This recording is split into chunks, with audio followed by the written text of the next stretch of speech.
All right. Well, let's move on to topic 3. We are talking The Mandalorian on Disney Plus. We are strictly talking season 1 because that's where TJ's at right now. Season 2, I know, just wrapped up. Later, I'll put in a part for season 2. But yeah, we're going to talk season 1 right now. So once again, just like Wonder Woman 84, we'll probably give a quick what we think of the show, and then we'll go into full spoiler mode. So if you don't want to be spoiled or haven't watched it yet, now's your time to peace out. Thanks for watching. Skip ahead, etc. Go check out another episode, whatever you need to do. But yeah, Mandalorian. I was personally late to the party. I did not start watching this until Thanksgiving break, and I watched 6 of the first 8 episodes of season 1, and it was great. Had a lot of fun with it. It's beautiful. Got good story.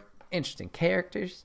So yeah, that's my generic thing. Go watch it if you haven't and you're a Star Wars fan. My generic review is it's what the sequel movies should have been. That's how good it is. I thought that was great and a good way to make a Star Wars movie that's not just about like 2 families, which is what I've always wanted. So thank you. So now we're going into full spoilers. So once again, skip ahead, do whatever you need to. So yeah, season 1, a lot of things happening, setting up per se. Robot. What's up? IG robot. Yeah, IG robot. Yes, IG was cool. I was minded that. Yeah, a lot of interesting characters that we met throughout. Obviously, we met main bounty hunter quest giver dude. I don't remember his name off the top of my head. Let's see. Met Cara Dune, the rebel shock trooper drop thing, whatever the fuck her role was. Met Baby Yoda. Baby Yoda. Obviously met Mando. Yeah, I don't know. It's just really, really good. It's really good. It's hard to explain. It doesn't, like TJ said, it doesn't rely on what's already established to tell its story. It's kind of its own entity and thing. And how it fits in this world. Because obviously, I mean, Star Wars is huge. There's so many planets and everything. Like, it's its own thing. Like, there's references to obviously the rebels and the Empire and this and that and the other thing, but it doesn't focus on that, if that makes sense, or like rely on it per se. Like some stories do revolve around, Empire's up to no good, etc., because they're always doing whatever they want. But but it's not like, we got to take down the Empire kind of thing. It's like, we're doing this and hello, they're in the way type deal, if that makes sense. So yeah, it's interesting in that way, and how I thought the season did a very good job of like, each episode is its own separate entity, but there is this overarching story that I think by the time episode 8 does roll around, like, not a bow, but essentially like a nice stopping point that like leaves you satisfied, if that makes sense. Like, okay, cool, this happened. But yeah, that was kind of my part was going through again. Sorry for only seeing season 1 of you're handcuffing you, but I did really like that at the end, where because every episode was so self-contained, and I felt like they were all these like disconnected, desperate stories or disparate stories. And then at the end, when it all does kind of tie together, you're like, we're coming back to see this character. Mm-hmm. They need this. It actually all did matter. It all did tie together. Right. It felt very satisfying. But at the same time, allowing you to have that kind of like villain of the week, or like like situation of the week type stuff. Right. To allow like the insulated stories, like the one, I think it's episode 6 maybe, where he's with like the thieves guild people, and he's like on the ship, and they like turn the lights off. The prisoner. Yeah, that's what's called, the prisoner.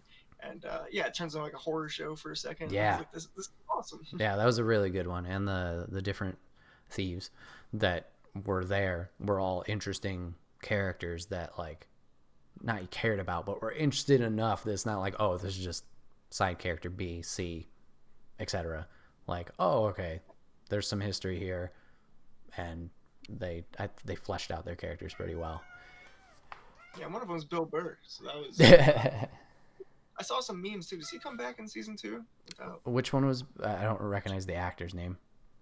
Oh, okay. He's like a stand-up comedian, but he's got like was he the bald gentleman who was not bald, but he's got like very thinning hair. Okay, he was like the leader with the gun on his shoulder. Yeah. You'll see him again. And speaking to your point of episode 8, how like everything kind of ties back in, or people come back and stuff, this will be my only thing on season 2 for now. Like, I think I like this series a lot because people do come back and they're important. Like, it's not just one and done. Once again, Cara Dune and whatever his name is, I'm blanking, like, make the appearance at the end of episode 8 and help. Same with the IG unit, comes back and help. You get the, oh crap, it has been I have said it, or whatever, the guy, the traveling guy, like, he comes back, which is great. Yeah. Like, everybody means something, and that trend continues on into season 2. And it's not like, oh, well, this guy's the most important, so yeah, they're gonna bring it back. It's like, oh, you brought that person back, okay, cool. Like, it's nice to see that these people come back and play a more prominent role than just being a filler for this episode, if that makes sense. Yeah, it felt like a really good like Dungeons and Dragon dungeon master where you're like, hey, remember that one shopkeeper from like 4 missions ago? He's back now, and actually he has a mission for you. Right. What? Right. Exactly. But yeah, it all wraps together very well. I mean, like, everybody in the universe who's watching the show, Baby Yoda is fantastic. Whoever is puppeteering or controlling this thing is amazing. Thank you for that, because you are suspending disbelief so much, and I'm so attached to this little foot tall green dude. And I shouldn't be. CGI or puppet? I think it's a mixture. Oh, okay. I think it's only CGI, like, maybe when the people are holding him and he's like interacting and moving, because there's a couple times where you can tell it's practical. When like they go to lift him off the ground, you can tell, oh, that's a puppet. Like, the green's a different pigment or whatever, and it's just like standing there. But other than that, I think, as far as I can tell, it might be all puppetry, especially those close-in shots where you can't necessarily see like his bottom legs. Like, I think that might be. The walking's probably CG, which is always adorable. Just him stumbling around. So it's all real good. It's all real good. I mean, speaking to the point that they actually put puppetry in the show at all. Oh yeah, that's like way more expensive than doing CGI. So like they didn't really they didn't spare any expense with this show, like especially in all the fight scenes and stuff. I'm like, this could literally just be ripped right out of a Star Wars. Oh yeah, the production value is fantastic for these. Yeah, it's not like TV quality. Well, TV quality, like it's not that difference. Like, yeah, absolutely. It's like, oh fuck, there's looks great, looks fantastic. I'll have a note about that on season 2, but yeah, it's just wow, mind blowing how good it looks. And so yeah, going on trail to episode 8, the very end, with Moff, what's his butt, whatever his name is, we see something jut out of a TIE fighter that he just crashed in. Is it a lightsaber, or what? What is that? I'm trying to remember. Was it not a lightsaber? It looks like one. It's all black with a white glow. The only reason I'm questioning it's a lightsaber because it looks like a samurai sword. It's got the distinct like curve point. I'm just like, what? But yeah, it's like, oh fuck, okay. It was cool, whatever it was, especially that like shadowy with a white outline effect, like an opposite cell shading. Right. It's very cool. Yeah, so it's gonna be interesting to see well, I mean, I've seen it, but Well, you know, it's interesting the progression that character in that story plot is going to take. Does that technology come back? The shadowy light. Yes, that guy, Moff is going to be your main bad guy for season 2. He's not always present, but it's like a looming threat kind of thing. But when he does show up, like, it means something, if that makes sense. I like that story idea as well. Just that, like, it's not necessarily Palpatine or like Vader pulling the strings of the Empire. It's just like the Empire's fallen, but there's still like this band of Empire, and they've got some resources, and they want to do a bad thing, and so they're going to do it. And right. That's cool. Right. 100%. Where was I thinking? Or what was I thinking? I did notice a trend. It's always like, if he needs something done and he goes to ask for info or for help, oh yeah, but do this thing for me. You want this info? You gotta do this thing. He always gets roped into these activities or whatever it is. And I mean, early on, he started being literally the bounty hunter and just taking jobs on here and there. But yeah, as he progresses from that, when he wants assistance, he always needs to do something in return. So I just thought that was a funny, common plot point that we keep seeing. Feels like a video game for sure in that regard. Yeah. But specifically The Witcher 3. Like the whole, he's just like looking for his daughter, and so like everywhere he goes, someone's like, "Oh, I have information on your daughter, but first do this very complicated, very long-winded quest for me." And he's just like, "Okay, cool." Yeah. Like, every time. Yeah. That's the Mandalorian basically. Yeah. I'm trying to think of if there's anything else that like stood out. I really like the ship design. I thought that was cool. How cool was the Slave of One? I don't know. I really liked it. No, actually, I do like it more than the Slave One. I like the different like compartments in it too. Like the functionality of the ship, I thought was really cool. Yeah.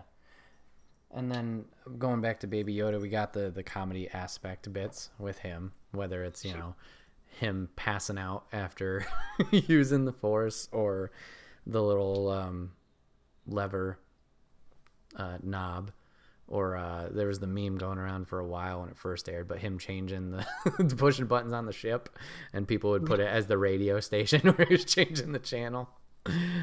So that was funny. And then I like that whole episode where he is like being babysat by that lady. He has to like leave Baby Yoda with the one lady. Oh, on Tatooine? Oh yeah, yeah. She's great. Yeah, she's great. Yeah. So he's fantastic, and having that comedic element involved as well, just kind of, you know, doesn't break up the story, but I think it just adds to it. And then I'm trying to remember if it was season 1. He went on some planet, like he landed, and he tells him to stay. I think it's the village where he first meets Cara Dune, and he tells him to stay on the ship, and he's like, "I'll be back." And he's walking off the ramp, and then you just see Baby Yoda like, no, not even floating, just walking down, and he's like, "All right, fine, come on." Just seeing him walk is great. Little Yoda legs. So good, so good. I like the people on the internet that mauled over him being called Baby Yoda, and they're like, actually he's 4,000 years old or whatever. He's 50, okay. Sure, man, but he looks like a baby though. Well, yeah, I mean, the species age is different. I mean, how old was Yoda when he finally, you know, kicked the bucket? Like, yeah, I think they even said it in an episode, like, yeah, he looks like a baby, but actually he's been like alive for 50 years. I think it was 50 or something like that. Yeah, so you're right. they just age like real slow, I guess. I wish they would name that species though too, so that he wouldn't have to be like just Yoda. There's probably a name like somewhere deep in the the lore, but I'm sure there was one book written in 1987 in right. the EU. Right. Yeah, I mean, I guess the species is just so rare in the Star Wars universe that, like, obviously the common folk does not know it per se. Because I mean, we only have seen 3. We've seen Yoda. We've seen Baby Yoda. I think there's a female Yoda in the council, Yaddle, Oh, but I don't know if that's canon. So, I've never seen that, but I oh, don't okay. like it I already. think it's So in that the makes I think it's in the prequels. You can see her in the back. oh, okay. Yeah, I don't know. Maybe I'm remembering She's wrong. Yoda's girlfriend. He's like, oh, she's on the too. But I don't know. There's only two of us in the whole universe. Like, just let me have her Yeah, come on. Oh, please tell me they didn't do the Disney thing of making her a female Yoda by like making her pink or have like big eyelashes or something. No, no. Oh, good. But I mean, in general, though, I do like the idea of Baby Yoda works because Pedro Pascal. I mean, we just saw him in Wonder Woman. He's very emotive, but Yes. you know, he's got a mask on the whole time. Yeah, that's the thing too. Yeah. So Baby Yoda really helps to give him a lot of character and like soften up and stuff, and you can kind of tell his expressions without him having to emote. So Right. that's great. Yeah, tone of It's his very voice good writing. I think. Yeah. Yeah, and speaking of the mask, that was cool too. Like it just had this whole mystique this entire time with their code, their lore of like not removing their mask in front of anything living. And I like how that stayed strong until the very end. I mean, even though it wasn't in front of something living, but the I-88 or whatever he is makes that joke, I'm not alive. He takes the mask off and does the medicine. So that's good. Cool. Yeah, and they keep that throughout too, like that he's very adamant about his creed and code, which I appreciate. And you know, there's some story progression there too that you'll eventually see, that I appreciate and thought was it's good character growth. You know, it's just not the same thing over and over again. So I like that.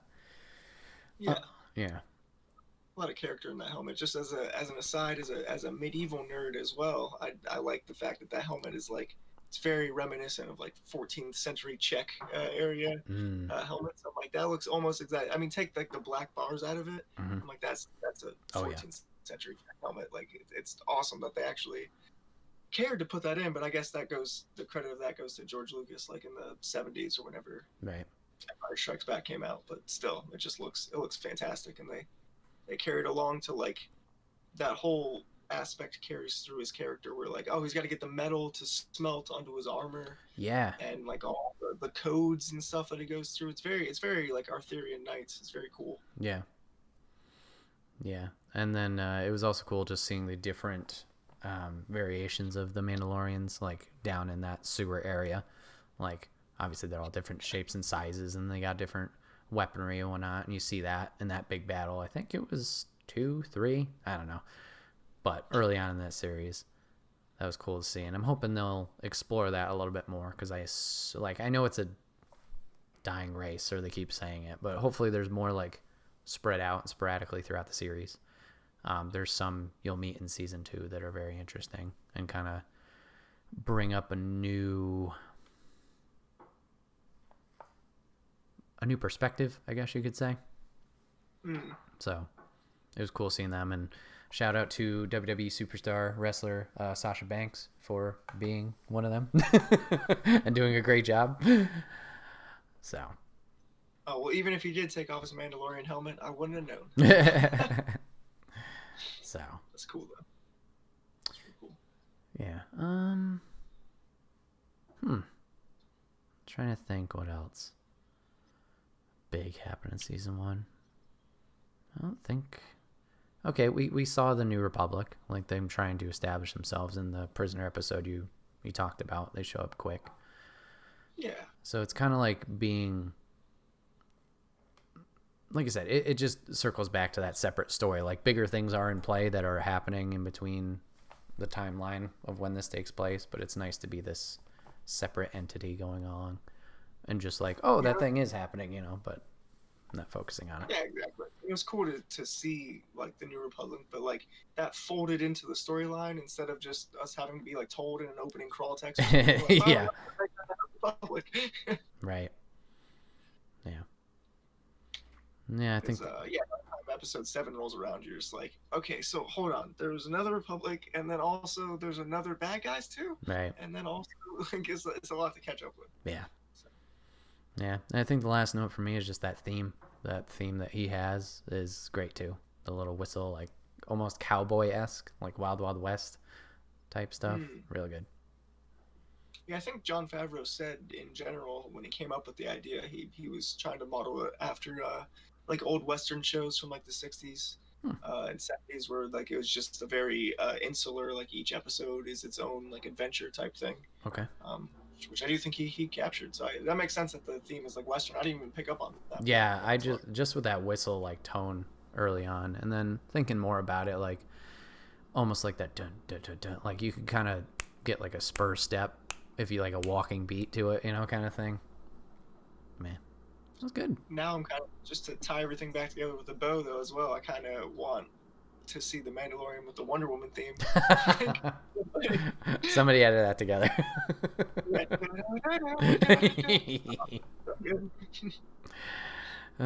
Yeah. So, yeah, I think overall, fantastic show.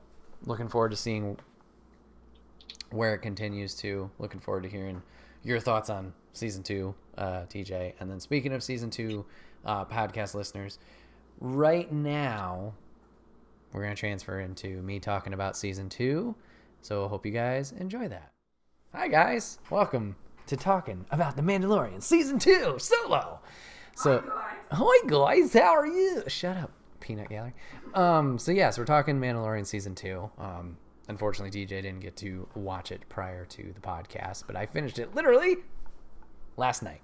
I enjoyed season 2 a lot. Now I know Brent went on his tangent pre-show last week about guest characters and how like he didn't want just leave him alone, I think was his main thing. I don't know, I didn't listen back to it, and I took my headphones out when they were talking about it to avoid spoilers. But I think his main thing was he didn't want, like I said, them to just want to rely on the old characters, which I know I said in the season 1 recap that like it's its own standalone thing, and I think that's good. I don't mind these guest characters. I don't mind Boba Fett being in it. I don't mind Ahsoka, I believe her name is, being in it. And then, obviously, at the end, Luke being in it. I think it adds to it, like, not like that it was bad being its own standalone story. I think it just adds more excitement to it. Because I think, like, they're just showing up, and then they kind of go off and doing their own thing. Like, Ahsoka was only in this one episode, and then she's like, peace, bye, okay, doing my own thing, gonna go do my own series looking for Thrawn, or whatever. Boba Fett's been in 3, technically made a cameo in the end of 1, which was like, cool, he did survive, because people, were speculating on that for years, and I think there was books about it. But then, obviously, the last 3? Oh, maybe it was in 4 episodes. Excuse me. The last 3 episodes, he was getting his armor back, which made sense, and then helping out. But now he's going to be doing his own thing, and it set up his own show at the end credits of the last episode. Cool. Great. Do your own thing. And then Luke showing up, obviously, it's just progressing the Grogu, the Baby Yoda story. Like, being trained in the Jedi ways, the Force, etc. And it was a good wrap up to that story of, the Mandalorian taking after the child, looking after him, taking care of him. And it was emotional. I mean, I got a little teary-eyed, not gonna lie, when, Baby Yoda says his goodbyes. But I thought that wrapped a nice bow on that story. And obviously with episode 8, I know I'm jumping around a lot with the Darksaber. It opens up this new storyline of like, okay, well, what does this mean now that he has this Darksaber in his possession? So, like I said, nice bow, nice endpoint, moving on to the next thing for Mandalorian Season 3. So yeah, like I said, a lot of jumping around, like I said. I don't know how long this review is going to be. Probably quick. Probably just quick bullet points of what I liked, what I didn't like. So yes, guest stars I liked. As I mentioned also with TJ, I liked how people in this series are returning and making their comebacks. They're not just one-off side written B-style characters. They have importance. So we had talked about the prisoner, the main leader of that rebel gang, I guess you could call, making his return and making his own character growth and character arc of getting his comeuppance and revenge against the Empire after working with them. I thought that was good. Obviously, we got Cara Dune making a big impact with helping out Mando and continuing that friendship and alliance, helping out with the Baby Yoda stuff and whatnot. We get, I don't know the character's name, but I think Ming-Hua Chen is the actress's name. She's been in Agents of S.H.I.E.L.D. as well. That was a little bit more surprising because obviously, yeah, she was dead, or so we thought. But her coming back with Boba Fett being under his debt for saving her life, being not half robot, but mechanical now, was cool. And she's a great actress, so it's interesting and nice to have her back once again. She's done. She's going to be going to the Boba Fett storyline, so it's not like these characters are coming in and taking over. It's just they're coming in and their stories are doing the interweaving of certain points. It just happens. They match up and then they go on their separate paths, and they're good support characters. Excuse me. But yeah, it was an overall good storyline of this season of we need to get the child back to his kind of the Jedi. And it was strong. Some points that I don't know if I didn't like per se or just were weird. Going back to Luke, when he shows up, like, he's great, and I think he fills his role great. What the fuck happened CGI to his face? We talk about how great this show looks and how movie quality it is. Now, clearly you couldn't have Mark Hamill. I get it. Timeline-wise, age is not going to add up. But what the fuck happened to that face mapping, whatever you were doing? Oh, horrendous. Like, so bad. I don't know. I get why they went the CGI route, because Mark Hamill's this character. Everybody recognizes him as this character, blah, blah, blah. I think it's boss logic, or maybe just a lot of people have noticed that Sebastian Stan, Winter Soldier, looks so much like Mark Hamill, or has, similar facial structure, or whatever you want to call it. I don't know, similarities. Why couldn't we just use him? Now, maybe it's the thing of, like, this is Luke's only appearance. Do we really need to shell out a lot of money for Sebastian Stan just to show up this one time? Then on the other hand, he could have been a nice guy and just done it anyway. I don't know. It's all business stuff. It just, oh God, it just took away from the moment at times. It's like how bad that looked. I don't know. I would have personally done it different or tried to do it better. I know those people put in a lot of work for it. I'm not saying it's an easy thing to do, but that could have used some polish. That's all I'm saying there. I did enjoy I know I was talking about down points. I did enjoy the other Mandalorians with their different creed, learning a little bit more about their story. Once again, shout out to Sasha Banks. She did a great job in her role. I'm a little confused as where the third dude, Mando, went in their trio. It was just the princess and Sasha left, but whatever. They did great, and they're both represented and presented as strong characters. So shout out to them. Obviously, we have a wrestler in the show, so we got to incorporate a little wrestling maneuvers, which I appreciated in the fight scenes. I don't know. There wasn't a lot of bad stuff. I don't know much about Ahsoka, to be honest. I know she's Anakin's apprentice from separate series. I don't think it was Rebels, but it was the Clone Wars and whatnot. So it's cool that we're getting more of her lore and story, I guess. And obviously it fills that excitement factor for those for those fans and people who've been watching like everything. Like, oh God, this person's, she's here. And Rosario Dawson crushes it. She does great.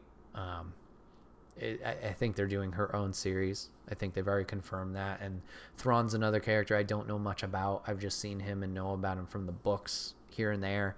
But I guess that's where they're going to be taking her series and storyline. So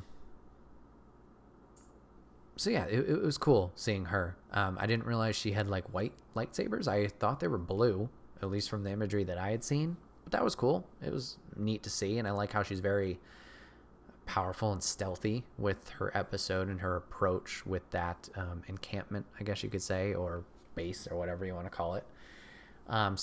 She was a very strong character. One question I do have is what's up with Beskar? Why can't lightsabers cut through that? That confused the shit out of me this season. Whether it was her lightsabers against the spear or the dark saber, which is it a lightsaber? Still don't know. Is it a lightsaber or is it just some other mystical powerful item? Once again, not getting through the Beskar armor as the Mando is just blocking it with his shoulder pads and arm guards and the spear. Very confusing there, but it can cut through everything else, it seems. Just question mark. Like, are we just doing this so he can defend himself better? If so, that's a little weak, but I need a reasoning for that.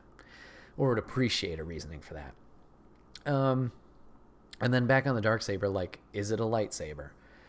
If so, why do the Mandalorians have it? And interesting that the person who is like the heir to Mandalore has the saber. So I guess that's what we'll be talking about in season 3. With obviously the tension between him and the princess, I guess. I don't know. Obviously Moff is still alive, so maybe he'll still play a role into this. Maybe he just will keep instigating between them.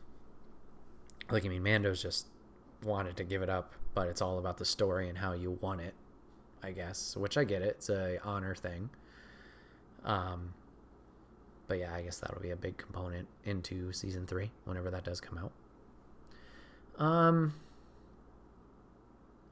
I guess just my last note on everything. Everything seemed to have bigger stakes in this season, which makes sense. There's more of the Empire chasing in this season. You got hints of that in the first season with obviously the Baby Yoda stuff, but there's more of it in this season with the higher stakes or with the increased role. I don't know, which leads to higher stakes for each mission, which I appreciate. It made everything more tense, more impactful, more interesting to watch. Not that season 1 wasn't. It just was a different. I think it was more intimate in one with the story. Of like each individual thing that they were doing per episode. This one felt like more of a grander scale in a way. I hope that doesn't sound weird. Hopefully that makes sense. But everything felt good about the scenes. A little sad, once again, Baby Yoda leaving. Hopefully we'll see him again, but then again, I feel like that's going to be its own, not a separate series, but maybe that's like his end point, similar to Luke. Like, he doesn't need to show up again, which is sad, because obviously a lot of people like Baby Yoda's character or Grogu's character. So it's going to be interesting not seeing him around. Crap, I had another point. The ship. I mentioned how I thought the ship was really cool. Just gets blown up. I get it. Stakes, once again, things mean things. Like, sucks. I like that ship. Where do we go now? I like how they showed Slave 1, because you always wondered, or at least I did, how the fuck it lands this way, but it flies this way. Like, I like they showed the gyroscope aspect inside of it. I don't think it makes the most practical of ship for storage, but I did like that just subtle explanation. That scene. They didn't have to go outright and say it, but they showed it through their, obviously, the production.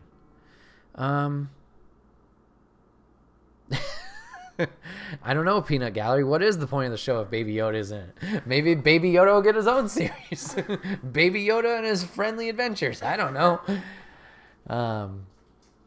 But yeah, it's going to be interesting seeing where it goes with season 3. My only guess is obviously the Darksaber focus, and the tensions there. But yeah, where does the Mandalorian go from here? He successfully achieved his mission and carried that out with getting Baby Yoda back to his kind. Does he just go back to being a bounty hunter? Does he just go back to the town with the recruiter and just chill on that planet? I don't know. Cara Dune's kind of got her thing going on the... Was it Navarro? That was the same planet. So maybe they just all go back there and that's the planet. Like, Is the Empire going to be after him anymore? Because he's been wrecking shop, but he doesn't have the child anymore, so it doesn't matter. I guess they wouldn't know because everybody's dead on the ship. So I guess it's just going to be focused on this Darksaber. And what does that mean? What's the importance of it? What's its repercussions or effects of him having it compared to the princess, I guess. So I don't know. It'll be interesting seeing where we go into season 3 and where the show progresses from here. But overall, I thought it was a great season. Like I said, I thought the special guest appearances, even though I was spoiled on Twitter about most of them, were still good. Were enjoyable. I don't feel they were shoehorned in. I don't know how Brent put it specifically. It didn't feel forced to me, and it felt like they were just here for this one thing. Once again, it's that intersecting of stories. It's not like I'm in your story now, I'm taking over, I'm the most important thing. Like, it felt like I'm in, I'm gone. I'm in, I'm gone. And then we're still focused on this one timeline, focus on this storyline of Mando, and it just goes from there. So I didn't have a problem with it. Maybe I should go listen to Brent's thing more specifically about his flaws or negative thoughts on it, whatever it is. Or maybe just talk to him directly. I don't know. But yeah, that is my thoughts on season 2. Thanks for listening, and let's get back to the show. Hopefully I didn't piss everybody off. Editing magic. Whoa. Yeah, hopefully I didn't piss all you guys off with those opinions and thoughts about season 2. But why would it? It's great. So yeah, show's great. Highly recommend it for anybody who's a Star Wars fan. Even if you're not that big of a Star Wars fan, like we both mentioned, it's separate enough from the main story that it's its own thing. So like, you don't have to be, oh my God, Star Wars, I think, to enjoy it. I think you can just enjoy it as its own thing and then enjoy the ride from there. So I mean, even a bigger stuff for that, my girlfriend hates Star Wars movies because she hates space wizards, she says, with lightsabers. Okay. She loved the Mandalorians. Oh. So nice. So cool. Might just be Baby Yoda. I don't know. Who knows? I mean, whatever sells you on the show. You got it's a wide demographic they're trying to get. So yeah, but it's definitely separated enough to. Yeah, definitely. Well, guys, this has been another episode of the Wait, What Are We Talking About podcast, episode 79. My name is Brett, a.k.a. Enigma9011, and today, once again, I was joined by TJ, a.k.a. Electric Wizrobe, TJ, thanks for being on. I appreciate it. Yeah, thanks for having me. It was a lot of fun, man. Good. Always appreciate it. I'm glad. Hopefully, we figured out some good games that you can get on your Steam library. Definitely. I'm not going to get any sleep tonight because I'm going to watch probably like 6 hours of Jeff Reg playing Control. But there you know go. What? There you go. It's worth it. I'm sorry, Peanut Gallery, what'd you say? Peanut Gallery says get Persona 4 Golden. She got her last bit in there. Plug. Right at the finish line. Just throwing that in. Yeah. If you guys want to catch the podcast live, you can go over to twitch.tv/Enigma911 where it's live every other Saturday at 8 p.m. Eastern. You can join the chat like Papa Griff and Snack did today. Join the chat, join on the conversation. We'd love to have you. If you can't catch it live, you can always go to YouTube and SoundCloud the following Friday, where it's posted as one big video and MP3 for your amusement.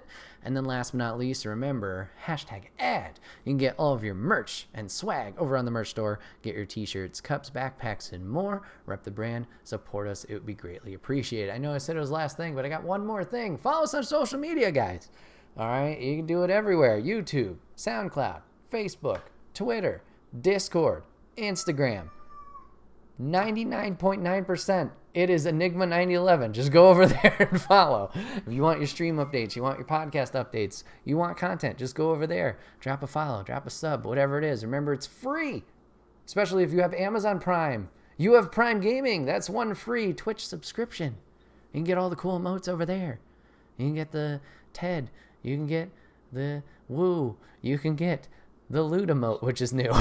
You can get them all. So please do that. Support us. It would help out a lot. Thank you, guys. TJ, once again, thank you very much. Appreciate it. We'll have to get you on again. Talk maybe what Steam games you did get, because now it's a cliffhanger. And maybe with maybe some WandaVision, we could figure out what's going on there. yeah, please have me back at any time for any of the Marvel stuff because I'm gonna talk your ear off about it anyway. So you might as well film me doing it. There you go. There you go. Speaking of Papa Griff, thank you for the 1,000 bits. Forgot to mute that, so podcast guys, you get to hear that. So sorry. But yes, WandaVision coming out. We'll have to have TJ back on for that. Starting January 15th, so 13 days as recording this. So we'll see how that goes. It's right around the corner. Viewers, chat, listeners, thanks for hanging out. Thanks for watching this podcast, and we'll see you guys on the next one. Take care.